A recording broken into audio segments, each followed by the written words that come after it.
الحمد لله. صلاة الله عليك يا حبيبي يا رسول الله يا خير خلق الله.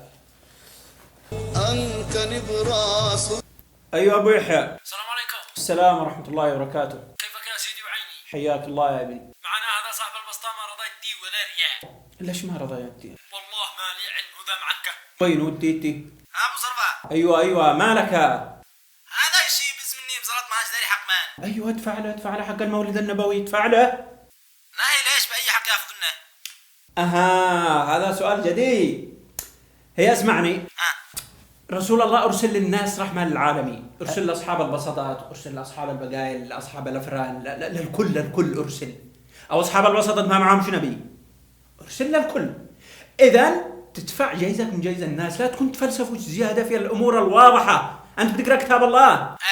أيوة. إيش بيقول في كتاب الله؟ يقول النبي أولى بالمؤمنين من أنفسهم. ما معناها؟ معناها إن النبي توفى، لمن ندفع ذا الحين؟ تدفع لآله، تدفع لنا. فهمت لا؟ لا والله ما فهمك حاجة. انت لي ابو يحيى انت هذا أبو يحيى. ها ابو يحيى ما افهمش هذا تفسير فقهي، فسر له سوا من عندك. مع السلامة.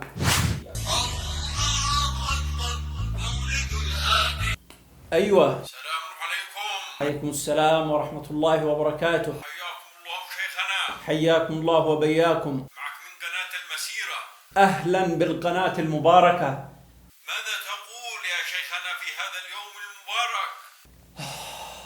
إنه يوم عظيم، يوم كله بركة، يوم تتنزل فيه الخيرات، يوم تجمع فيه البركات. هذا مشطوطة.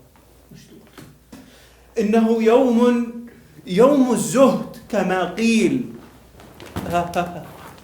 أبو دب دخل يلا. هذا اليوم المبارك تعجز اللسان ينشف في هذا اليوم. والله إنه ينشف يا ابني.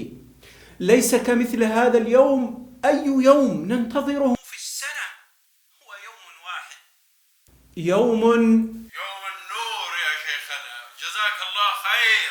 حفظك الله حفظكم الله يا أبنائي. همش لا تنساناش من البركة اللي بين يديك. حاضر سيصلك البركة إلى بيتك يا بني. الله يرعاكم يا حبذا لو كانت بركة أبو ألف. جزاك الله لك الشقي. إن شاء الله تصلك حفظك الله يا ابني. أيوة. السلام عليكم. عليكم السلام ورحمة الله وبركاته. كيفك يا شيخنا؟ حياكم الله. الله يعطيك العافية ويطول لنا في عمرك. الله يبارك فيك يا أختي. ممكن نسألك؟ تفضلوا. يا سيدي وعيني، معي زوجي الله يهديه. ماله؟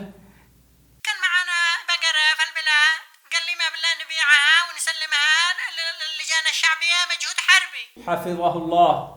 وكان عاد باقي شوية غنمات باعهن مع الكباش من أجل ذكر السرخة. نصره الله. وكان عاد معي دبلة في يدي بزها، قال ما بالله من أجل يوم عاشوراء. ثبته الله. وذا الحين جو لها اللجان الشعبية قالوا ما بلا يدفع حق المولد النبوي. رفع الله شأنه. وما عاد مش باقي معنا الا صحن المطبخ. ما نفعل يا سيدي وعيني؟ ينفع نأجلها لعيد العمال؟ ما ينفع. معاكم دباغات. معنا دبة بس فاضية. ارسليها الشباب يعبوها. حفظكم الله. هذا أسرة مباركة، أسرة من أهل الجنة. حفظكم الله ورعاكم. خيرة الله ربنا يكتب الأجر. الله يكتب أجرك يا أختي أنت وزوجك. احنا صامدون.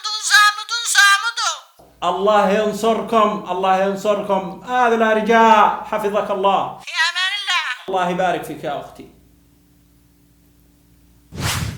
لا ليش ما يخلوا المولد مرتين 3 السنة ولا أسبوع نبوي؟ ايش خسروا؟